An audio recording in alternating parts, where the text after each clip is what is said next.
So right then, guys, is when I knew that I needed to call the cover two hawk, but I didn't know. Let me see. I'm coming with pressure. Pressure. Well, what do we got out there, guys?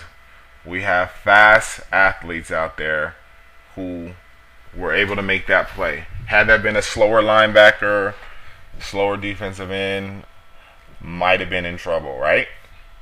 Check this out.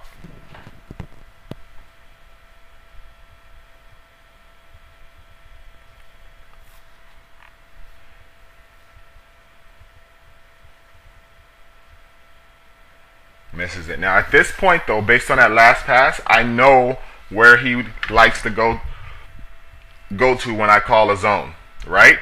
So my play to stop that is going to be either, it's not going to be a safe, because the way that I run the safe on that side is I drop the lineman, and he's not going to be able to get to a really quick receiver. So my play to stop that is going to be the cover two hawk. But what I'm going to do is I'm going to drop that middle backer who's normally spying. I'm going to drop him deep so that the other guys going deep cover that zone on the sidelines a little bit better. So now I know my go-to play to stop his go-to play when I call a zone. When I call a blitz, he doesn't really have a go-to. He hasn't really had success. He's tried screens, but my backers and my linemen seem to be up to the task, so I'm not going to get out of that. But when I call a zone and I think that he's going to go corner, I know which play to call. Right now, I'm in a linebacker contain because I thought he was going to try a screen, and I probably would have picked one or something like that. So right now we're playing chess. Alright, so we got 2nd and 10, 4 wide, and let's see what I'm thinking here. Now I'm thinking cover two hawk, and I can't tell. I think I flipped it. Okay, so now if he goes there, watch it get batted down. Either I don't think that the linebacker flipped. This time he didn't go there. Now what happened there, guys, is that like I said, I dropped the middle linebacker into the deep zone. So now those outside guys who are playing the deep streaks, they can concentrate specifically on that side. But I did. So now I'm flipping the cover two hawk because I know where he likes to go. And so now I think this is when he gets shut down. Middle pressure. Good play. I mean, kind of. I don't like it. I had him, you know what I mean, but he stayed in that pocket and had enough strength to get it off. 3 wide. I think I'm gonna flip this cover two hawk, and I think I feel like I could blitz him. Let's see. Flipped it. See that? Flipped the cover two hawk because I know where he likes to go, and he really doesn't know that I know what he wants to do right now. Let's see. If he goes there, it's gonna get batted. He doesn't go, but you see I was there again. Now look at these athletes making these plays on these little underneath screens. You see what I'm saying? So this is the lineup that you want in there, because you want guys that can make plays.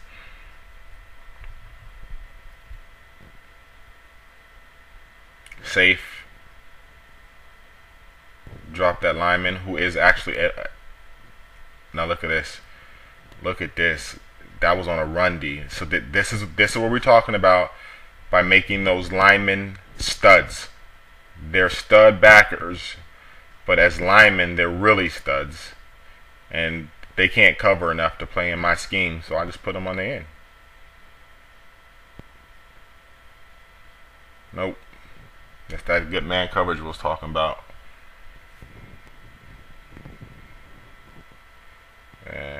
He comes out in 4 wide. Let's see what I do. I should be calling a timeout based on the lineman. I wasn't really paying attention to that. Cover two hawk flipped. Okay. Now we know his go-tos, and I like this because it takes away short, takes away kind of deep, and look, all of his reads where he liked to go, they're covered. You see what I'm saying?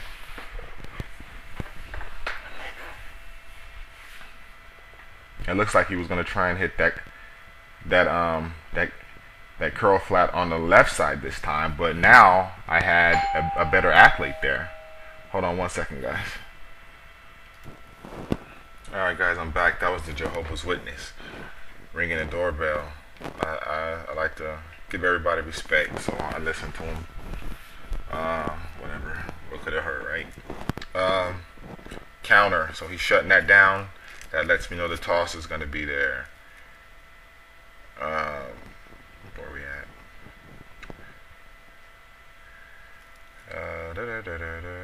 And now I know earlier how he was liking to bring pressure, so I think like every time I call this play, I'm kind of just rolling. Got rid of that quick. That's better than a sack, because what happens on a sack is that you could actually fumble, right, and let him right back into the game. So I felt the pressure. My receivers had the bump and run on him. And here I think I'm gonna try and hit him on the. Watch this play, guys. Watch this. I'm gonna try and hit him on this on this corner, and watch how I stay. Anticipate that he's gonna break free, and this time, guess what I don't do, because I've already learned. I'm not gonna lob it. Look. Put a little air on that. I mean, you know, see that? Put a little something on it. Look at Moss, 4 receptions, 117 yards. So big play receiver, and this is what you get out of the Redskins. And I haven't even felt the need to hit Cooley, but I could have pretty much did the same thing with him too. Nice. Look at this efficient day. He's 7 of 13.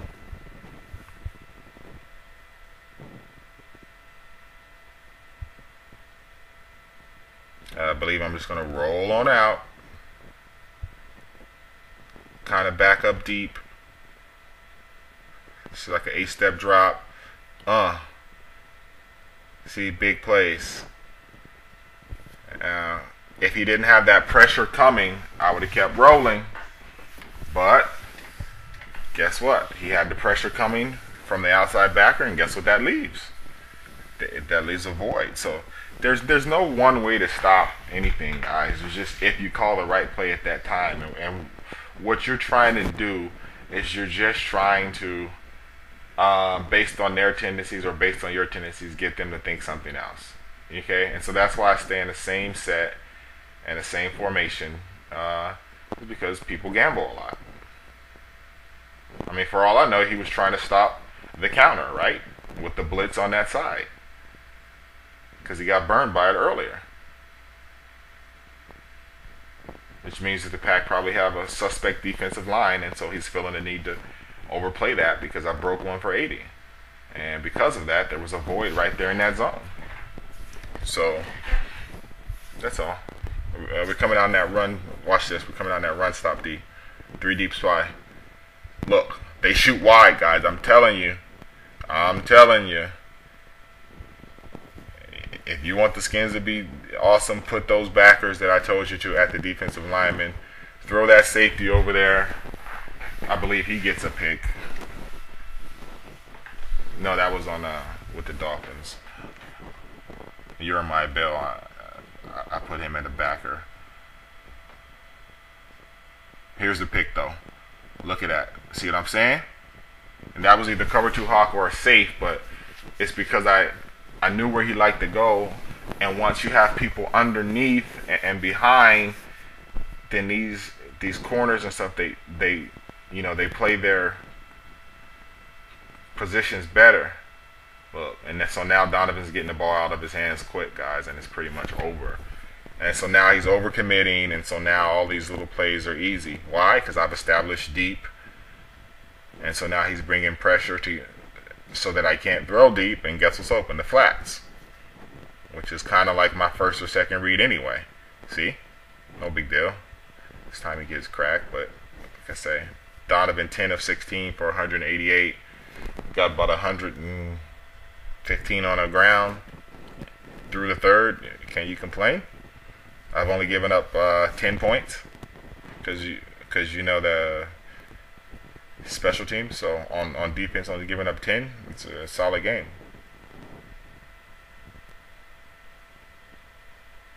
Moss. And you know, on the skins, I gotta tell you, if you watch that play again on that slot corner route or whatever play I called, maybe that was a bench switch, I think it was, but the actual standard tight end, not Cooley, had popped open because he's 79 as a second string tight end. So that, you know, I mean, you could go to him on a post or a hook or out. It's just, they're solid, dude. This team's solid. So I would cut that in like that. But boom. I would be more than comfortable playing with this team in the tournament and feeling like I could take it all.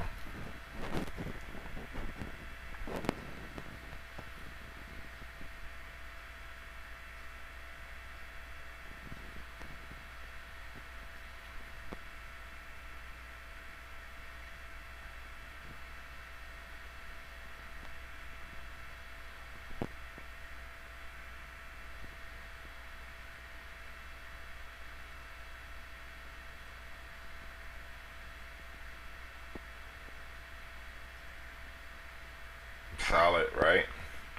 So actually, for some reason, against these Packers, you can run the toss, and he had enough there. At that point, he got frustrated and pissed off. Maddenedge.com. Do visit the sponsors, guys. Do give me your requests. See you later.